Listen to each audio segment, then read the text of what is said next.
Hare Krishna. Welcome you all our 90 episode book reading challenge. So today we are actually going to read chapter 23 and 24. So let's start. Om Jnanatimirandasya Jnananjana Salakya Chakshara Unmilitam Yena Tasmai Shri Guruve Namaha. Namo Vishnu Padaya Krishna Prasthaya Bhutale Srimate Bhakti Vedanta Swami Niti Namine Namaste Saraswati Deve Gaura Vani Pracharine निर्विशेष शून्यवादी पाश्चात्य देशतारिणे जय श्री कृष्ण चैतन्य प्रभु नित्यानंद श्री अद्वैत गदाधर शिवासादि गौर भक्त वृंद हरे Krishna Krishna Krishna Hare Hare Hare Ram Ram Ram Hare Hare. Thank you all. So today chapter 22 and it's Krishna steals the garments of the unmarried gopis. So this chapter describes how the marriageable daughters of the cowherd men worshipped Katyani to get Lord Sri Krishna as their husband, and how Krishna stole the garments of the young girl and gave the girls benediction. During the month of Margashirsha, every day early in the morning, the young daughters of the cowherd young would take one another's hand and singing the Krishna's transcendental qualities, go to the Yamuna to bathe. Desiring to obtain Krishna as their husband, they would then worship the goddesses Katyani with with incense, flowers and other items. One day the young gopis left their garment on the shore as usual and began playing in the water while chanting of Lord Krishna's activities. Suddenly, Krishna himself came there, took away all the garments and climbed a nearby Kadamba tree. Wanting to tease the gopis, Krishna said, I understand how fatigued you gopis are from your austerities. So please come onto the shore and take your clothes back. The gopis then pretended to become angry and said the cold water of Yamuna was giving them great pain.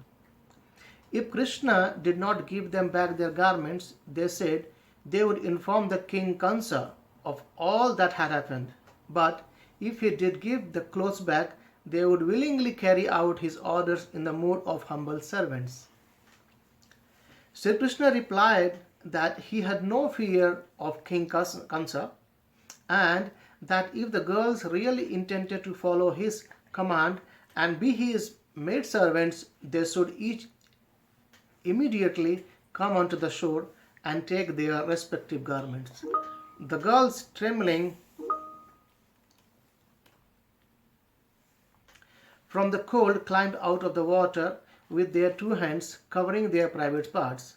Krishna, who felt great affection for them, again spoke, because while executing a vow you bathed in the water naked, you have committed an offense against the demigod, and to counteract, if you should offer obeisances with joined palms, then your vow of austerity will achieve its full result.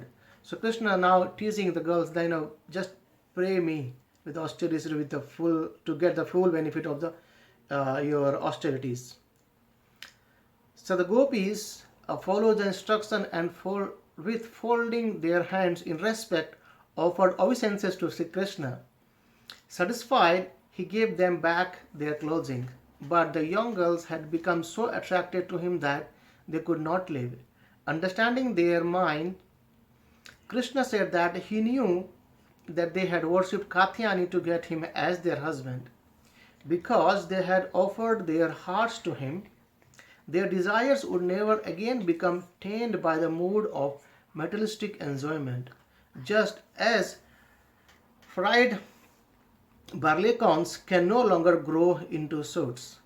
Next autumn, he told them, their most cherished desire would be fulfilled. Then the gopis, fully satisfied, returned to Braja, and Sri Krishna and his cowherd friends went up to a distant place to graze their cows. Sometime later, when the boys felt disturbed by the great heat of summer, they took shelter at the base of a tree that stood just like an umbrella.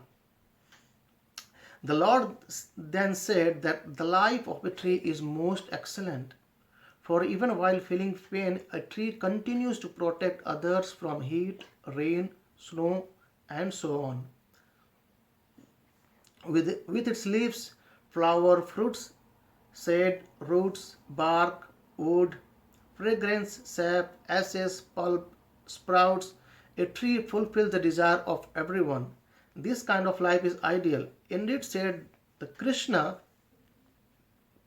the perfection of life is to act with one's vital energy, wealth, intelligence, and words for the benefit of all. So that's the way Krishna said that the perfection of life is to actually serve everyone and benefit all the humanity.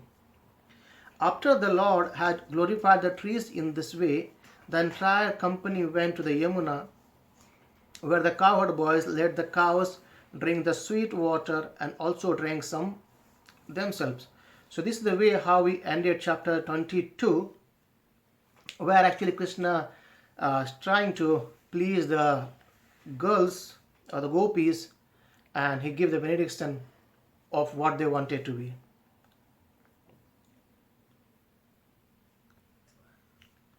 So let's read chapter 23 now.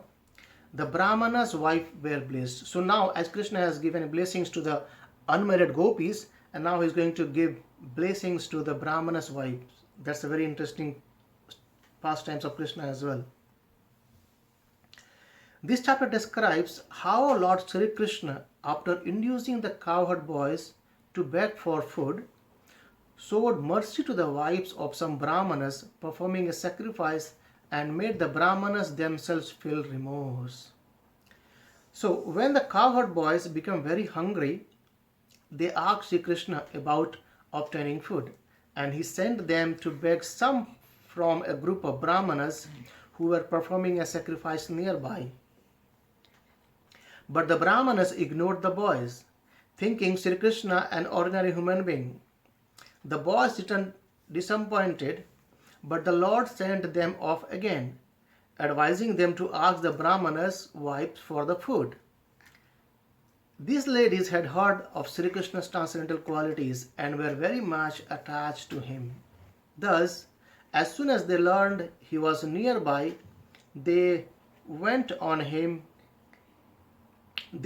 him in great hassle, bringing all 4 varieties of food.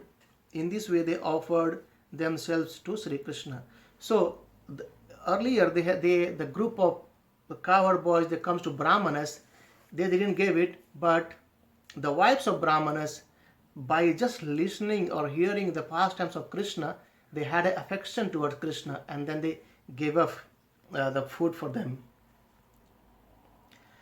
Now, Krishna told the woman that while one can develop transcendental love for him by seeing his deity form in the temple, meditating upon him, chanting his glories, and one cannot achieve this result simply by being in his physical presence.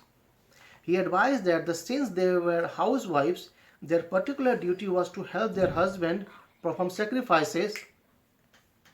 He therefore instructed them to return to their homes. When the ladies went back, the Brāhmanas' husbands at once felt remorse, and they lamented, "For anyone inimical to Krishna, he is 3 births, seminal, Brahmanical, and sacrificial, all are condemned." So on the other hand, these women folk who have not undergone the purificatory process of the Brahmanical classes, or performed any austerity or pious rituals, have through devotion for Krishna easily cut off the bondage of death. Since Lord Krishna's every desire is completely fulfilled, his begging for food was simply an act of mercy towards us, the Brahmanas. All the fruits of the Vedic sacrifices, and indeed all things on earth, are his opulences. Yet out of ignorance we could not appreciate this fact. Having spoken thus, all Brahmanas offered their obeisances to Lord Sri Krishna, hoping to counteract their offense. Nonetheless, out of fear the king Kamsa, they did not go to see the Lord in the person. Bye.